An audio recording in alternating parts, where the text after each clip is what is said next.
Treasure Island, Episode 1, The Old Sailor, Part 1.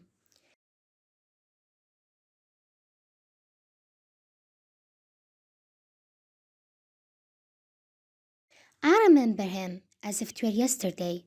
He came slowly to the door of the Admiral Benbow Inn, his sea chest following behind him on a handcart. He was a strong, heavy man with long hair and an old blue coat. His hands were rough and black with dirt, and he had a long scar from a sword across one cheek. He knocked at the inn door, and when my father opened the door, called roughly for a glass of rum. "This is a pleasant, quiet bay for an inn," he said, and looked slowly around him at the cliffs and our inn. "Here, mate," he cried to the man with the handcart. "Help me get my chest inside," he continued. "Rum and simple food is what I want.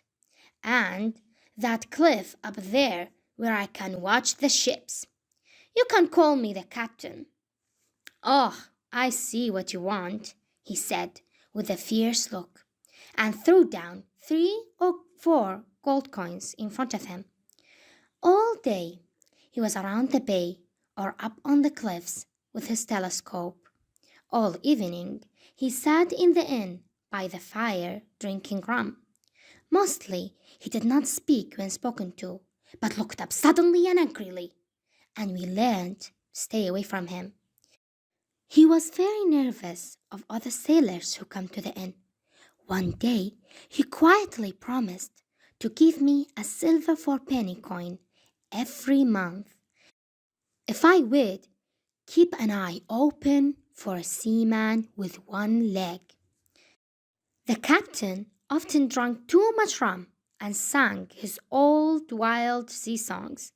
Then he used to hit his hand down hard on the table for silence before telling his frightening stories of the sea.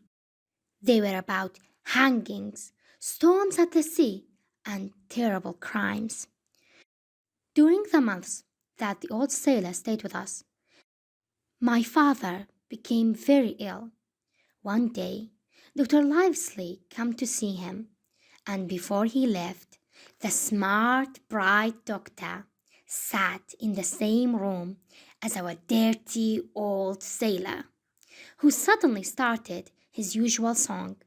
15 men on the dead man's chest, yo-ho-ho and a bottle of rum. Drink and the devil had done for the rest, yo-ho-ho and a bottle of rum. Later on, he banged his hand on the table, which we all knew was a call for silence. Everyone, apart from Dr. Livesey, stopped talking. A few moments later, the captain cried, "Silence!" "If you were talking to me, sir," said Dr. Livesey, "I have one thing to say.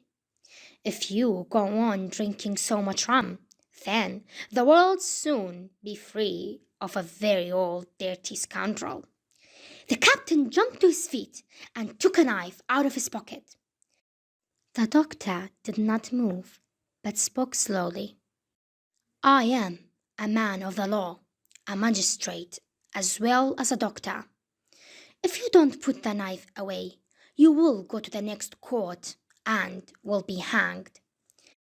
A few uncomfortable moments passed until the captain finally put the knife in his pocket and sat down heavily.